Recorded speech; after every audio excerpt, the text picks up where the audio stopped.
ini mungkin momentum yang tepat gitu. Bantuan sosial alias bansos yang digulirkan Presiden Joko Widodo pun tak kalah hangat diperbincangkan karena dianggap seolah tancap gas di masa kampanye.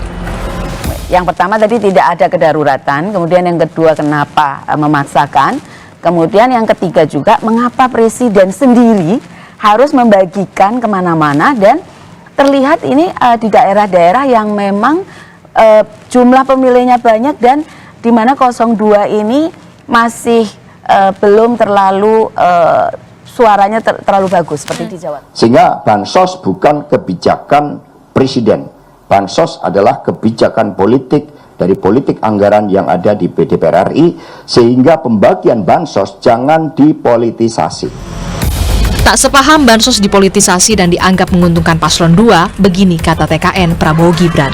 Bantuan sosial ini sebetulnya ini sangat dibutuhkan oleh masyarakat dalam situasi seperti sekarang, karena memang dari sisi ekonomi masyarakat di basis paling bawah ini kan belum stabil, apalagi setelah pasca pandemi masyarakat sedang berkonsolidasi untuk menaikkan kembali daya belinya dan juga ekonominya masing-masing. Justru dengan angka yang kemarin itu di debat yang kemarin itu yang